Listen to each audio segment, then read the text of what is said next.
Hey guys, John here. I got a comment in my comment section from my last short asking me if I could make a video on what it's like for me to make art, my art process. And so I'm going to show you guys what it's like for me to make art, and hopefully you guys are inspired and enjoy it. So here we go. So here we have a Tupperware container full of art from over the years. We got some large pieces I've done probably before I went to college for art.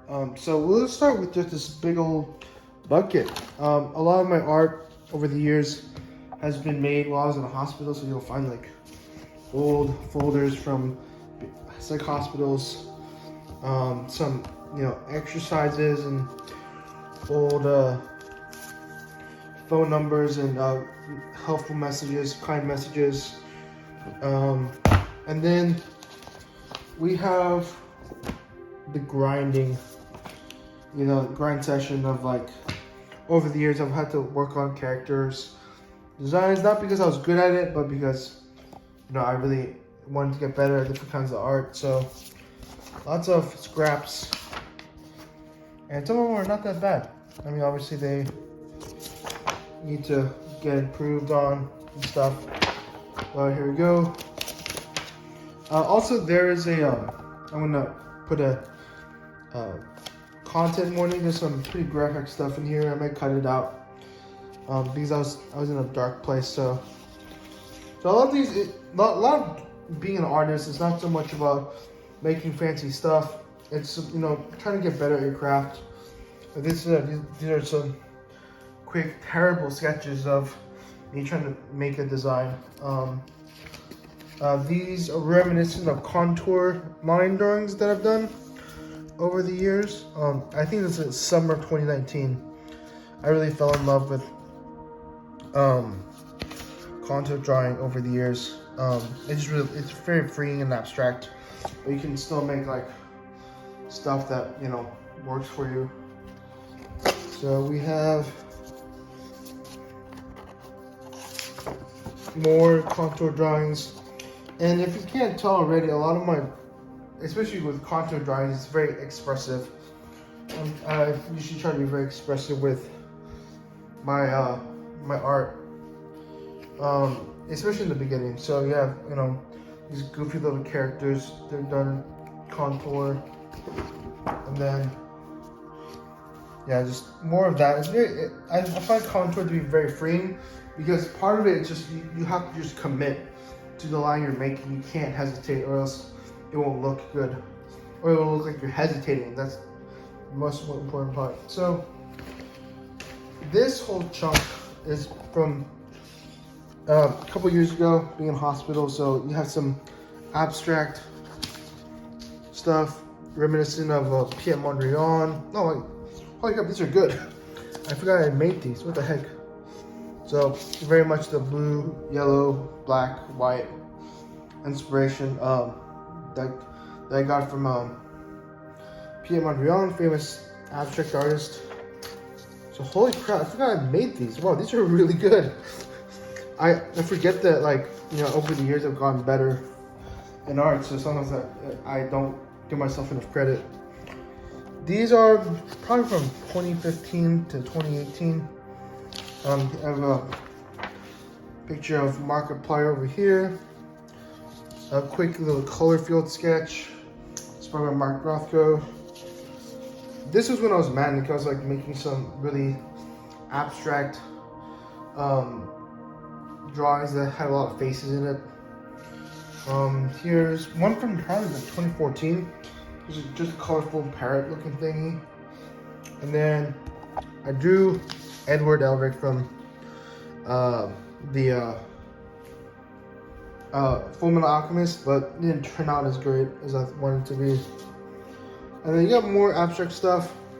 Just messing with this one had I used Copic markers, and it just didn't look right. So when it comes to making an art piece that I'm really proud of, I've taken into account composition, the relationship between the elements of an art piece, in relation to each other. So I use a lot of line, a lot of color. Most of my art is very flat. Even if you look at my digital work, it still like has a two-dimensional sense. Because I'm not looking for realism. I'm not looking for you know, a representational view of it. I'm looking for an abstract. I want to communicate art and emotion. So I practice a lot with composition and in the relationship between different shapes with each other. You know, just because you have a lot of curvy stuff doesn't mean that it has to be unbalanced. You can still make it work. So this is one of my earliest pieces I've ever painted. I don't paint, but I was going through a really rough time, and this sort of helped me to articulate how I was feeling. You know, going from a lot of chaos, a lot of confusion, to mania, to, you know, sort of the jealousy and ego of coming off of, you know, a high like a mania, and then back into the anger and depression. So I even when I first started really making art, I knew how to express how I was feeling. It just didn't really look like, you know, a professional drawing. So over here, we got some old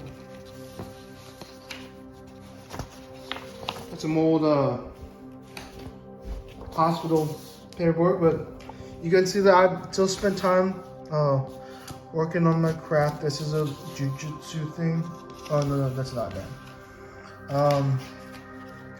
And so you can see that I made a lot of attempts at working on art and, you know, just practicing. And I don't think I'll ever be great at character design as opposed to, like, you know, making digital and abstract art, but it's still good to try. So God, let me get that away. So let's see.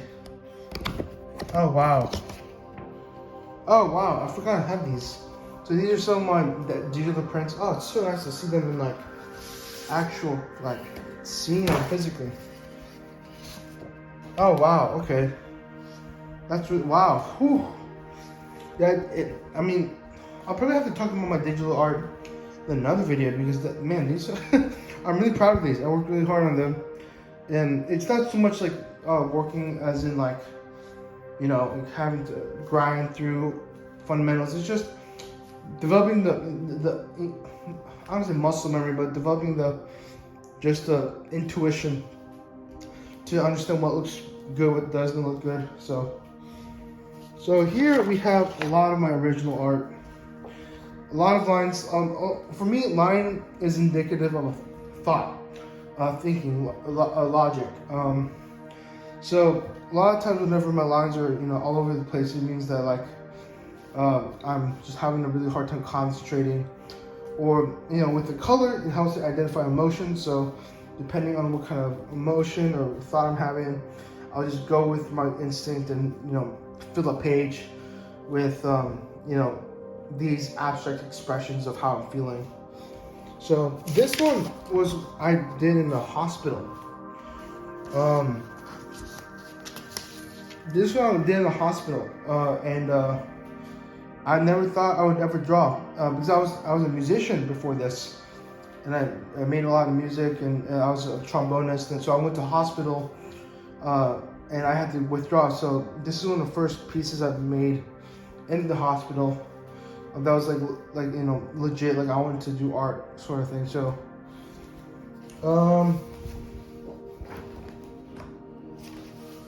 this one is pretty unique to me, because it taught me that you can use the application of a medium to express how you feel. So all of these like little blue striations are still one marker, a blue marker, and then you have some you know, accents of dark green, and then a hard red, not purple looking line just piercing through. And I had a panic attack that day. I was doing Drum Corps International. I couldn't be a performer. I had to quit. I had to leave, but then I helped out with the admin stuff. So one of the days I was there during the summer, I just made this and helped me sort of calm down and relax a bit. So you have other stuff. So in the same vein, the expressiveness of the line has taught me a lot about how I can express my anger and my anxiety. So you have a bunch of this. Why keep I forgetting I make these? I get so upset whenever I feel like I'm not making art or I'm not doing well enough. But just looking back, I'm just realizing that like I'm doing a lot better than I thought. Oh, gosh. So these are some just I learned how to use tempera. So tempera is a medium that's pigment with egg yolk. So it applies really quickly, but it dries really quickly. So I made some stuff, made some abstract designs. Sorry. And then you have some manic. Oh yeah, this stuff was done when I was manic.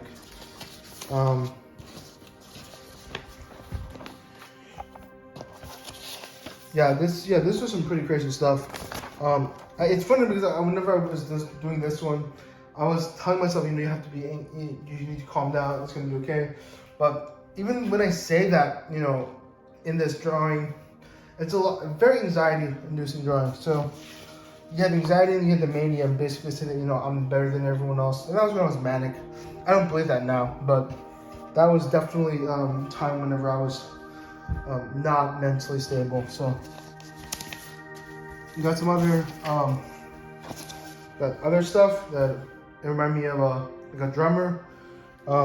Realizing I could use like not just the color, but how visceral and how energetic the lines could be, so that I can convey movement. So let's see what's in here. Trying to work on lines here. Holy crap, I forgot this. So yeah, we got some line drawings with a bold color.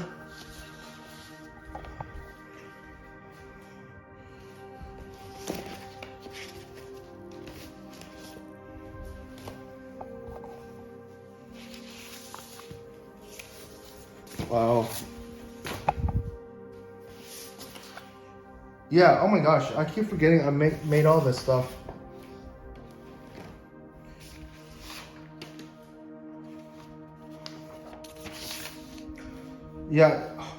So I'm gonna have to make a second video of